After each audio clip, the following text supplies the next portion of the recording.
Hello guys, welcome back to the another video.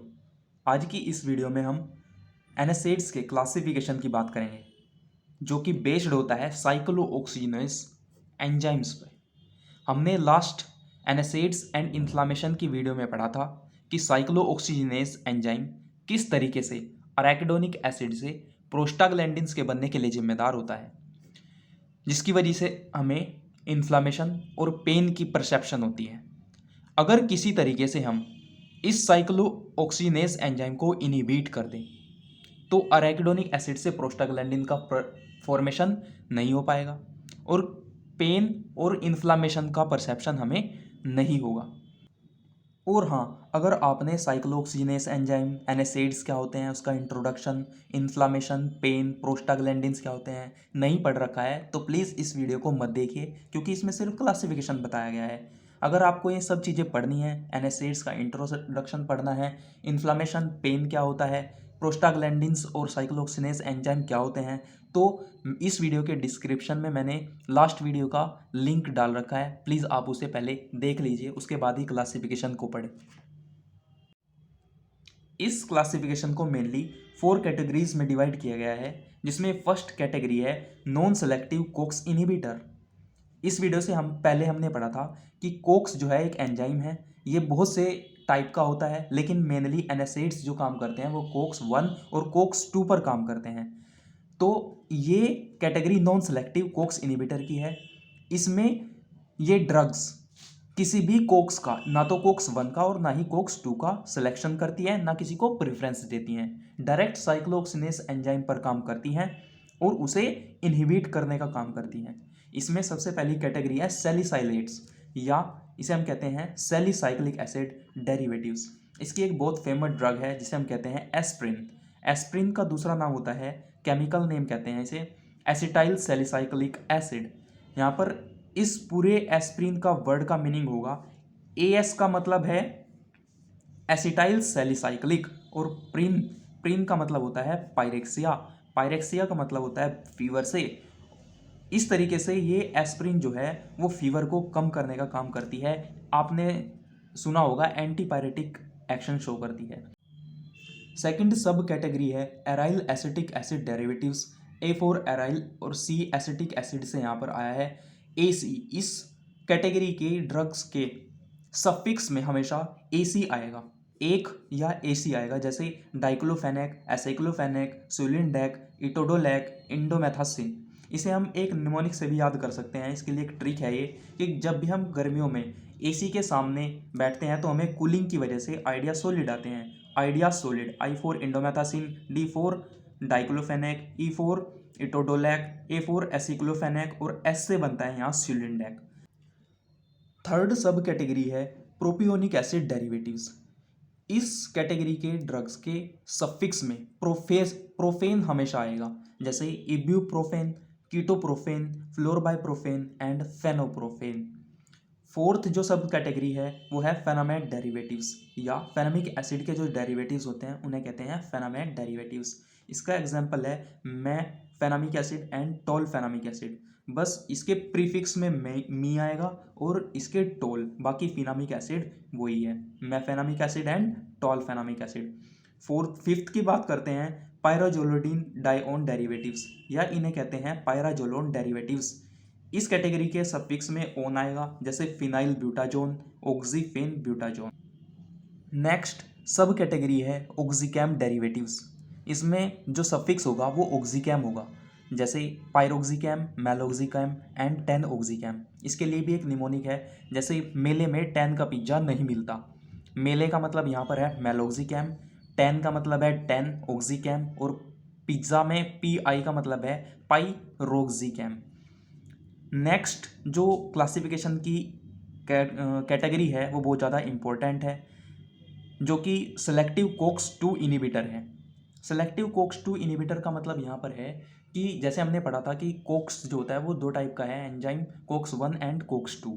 ये direct Cokes 2 के साथ जुड़ती हैं और कोक्स 1 पर इनका कोई एक्शन नहीं होता। कोक्स 2 को जैसे ये इनहिबिट करेंगी वैसे ही अरेकिडोनिक एसिड से प्रोस्टाग्लैंडिन का फॉर्मेशन नहीं होगा और जब प्रोस्टाग्लैंडिन्स नहीं बनेंगे तो इन्फ्लामेशन और पेन का परसेप्शन भी नहीं होगा। इसकी एक ही सब कैटेगरी है जिसमें है कोक्सिब डेरिवेटिव्स, और सफिक्स भी सारी की सारी ड्रग्स में कोक्सी भी होगा, जैसे सेलेकोक्सिब, इटोरिकोक्सिब, पेरेकोक्सिब।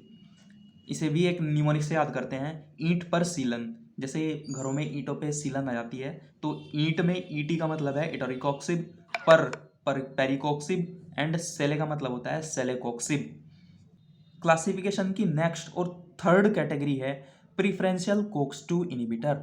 ऐसी ड्रग्स जो कोक्स 2 को प्रीफरेंस देंगी, कोक्स 2 को प्रीफरेंस देगी। प्रेजेंट तो कोक्स 1 एंड कोक्स 2 दोनों होंगे, लेकिन ये कोक्स 2 और कोक्स 1 में से प्रीफरेंस देंगी कोक्स 2 को, और अगर कोक्स 2 नहीं है तब जाकर जुड़ सकती हैं कोक्स 1 पे, लेकिन इनका प्रीफरेंस जो होगा वो कोक्स 2 पर ही होगा और उन्हें ये इनिबिट करने का काम करेंगी। एग्जाम्पल है निमोसुलाइड, नेम्ब्यूमेटोन एंड इटोडोलैक। ये कोक्स 1 से रिलेटेड एडीआर नहीं देंगी, मतलब अगर जब ये काम कर रही हैं कोक्स 2 इनिबिटर की तरह अगर ये काम करेंगी तो ये कोक्स 1 से रिलेटेड एडीआर मतलब एडवर्स ड्रग रिएक्शन नहीं देंगी।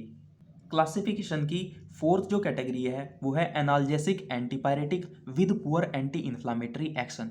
इसमें इस कैटेगरी की ड्रग्स में एनाल्जेसिक एक्शन भी होगा और उसके साथ साथ एंटीपायरेटिक एक्शन भी होगा, लेकिन इसके अंदर जो एंटी इन्फ्लामेटरी एक्शन होगा वो बहुत ही पुअर होगा। एग्जाम्पल है पैरा अमाइनोफिनोल डेरिवेटिव्स। इसमें आती हैं पीसीएम, पीसीएम बोले तो पैरासीटामोल, जिसका केमिकल नेम होता है एसिटामिनोफेन। ये केमिकल नेम इंपॉर्टेंट है, आप इसे याद कीजिए। दो ड्रग के केमिकल नेम आपको पता ही होने चाहिए, जैसे पीसीएम और एस्प्रिन। पैरासीटामोल को कहते हैं हम एसिटामिनोफेन और एस्प्रिन को हम कहते हैं एसिटाइल सैलिसाइक्लिक एसिड। ये दो इंपॉर्टेंट नेम है, आपको इनका पता ही होना चाहिए। अब बात करते हैं इनकी एडवर्स ड्रग रिएक्शन की, कि ये मोस्टली यूज़ की जाती हैं बट लॉन्ग टर्म के लिए यूज़ नहीं की जा सकती। क्यों? क्योंकि इनके बैड इफेक्ट देखे जाते हैं जब ये लॉन्ग टर्म के लिए यूज़ की जाती हैं, जैसे किडनी फेल्योर, हार्ट फेल्योर, या लीवर के जो डैमेज की जो एक्शन होता है, वो लीवर को डैमेज करने का एक्शन होता है इनके अंदर। ये इनहिबिट करती हैं कोक्स 2 को, मेनली कोक्स 2 को इनहिबिट करती हैं जो प्रेजेंट होता है ब्रेन के अंदर। स्पेसिफिकली ब्रेन के अंदर जो कोक्स 2 प्रेजेंट है उसे इनहिबिट करने का काम करती हैं। इसके बाद आते हैं फार्माकोलॉजिकल एक्शन पे। जो फर्स्ट कैटेगरी थी सैलिसाइक्लिक एसिड डेरिवेटिव या सैलिसिलेट्स, इसकी सारी की सारी जो सब कैटेगरीज थी उनका फार्माकोलॉजिकल एक्शन लगभग सेम ही होता है। तो इसलिए एग्जाम्पल लेते हैं सिर्फ एस्प्रिन का। एस्प्रिन के अंदर एनाल्जेसिक एक्शन होता है, दर्द निवारक होता है, पेन को कम करती है, एंटीपायरेटिक एक्शन होता है। ये एंटीपायरेटिक एक्शन इसका ब्रेन के थ्रू होता है, ब्रेन के अंदर प्रेजेंट होता है। हाँ, एक उसका पार्ट हाइपोथैलेमस, और हाइपोथैलेमस के अंदर प्रेजेंट होते हैं थर्मल रेगुलेशन सेंटर। इस पर एक्ट करके बॉडी के टेम्परेचर को कम करती है एस्प्रिन।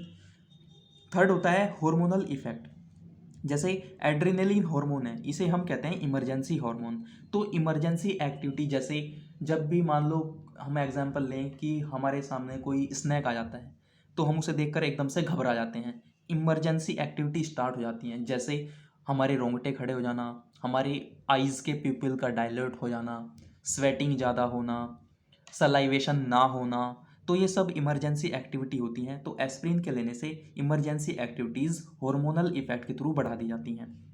फोर्थ होता है मेटाबॉलिक एक्टिविटी।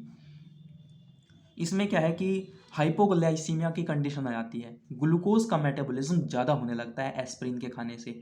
जब ग्लूकोज का मेटाबॉलिज्म ज़्यादा होगा तो उसकी वजह से हमें एनर्जी मिलेगी और हीट भी बॉडी के अंदर प्रोड्यूस होती है।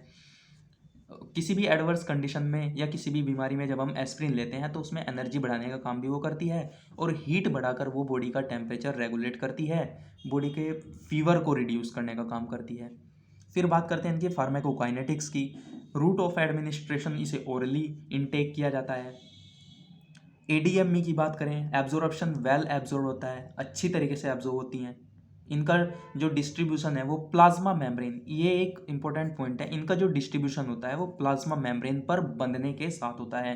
प्लाज्मा मेम्ब्रेन पे बनती हैं फिर ये डिस्ट्रीब्यूट होती हैं। मेटाबॉलिज्म लीवर में होता है और एक्सक्रीशन यूरिन के थ्रू कर दिया जाता है। एडवर्स ड्रग रिएक्शन की बात करें तो जीआईटी के अंदर बात करते हैं तो nausea, vomiting and peptic ulcer की कंडीशन देखी जाती है। हमें उल्टी, दस्त की कंडीशन देखी जाती है। पैप्टिक अल्सर का मतलब होता है इंटेस्टाइन के अंदर या जीआईटी के अंदर अल्सर हो जाना, छाले पड़ जाते हैं।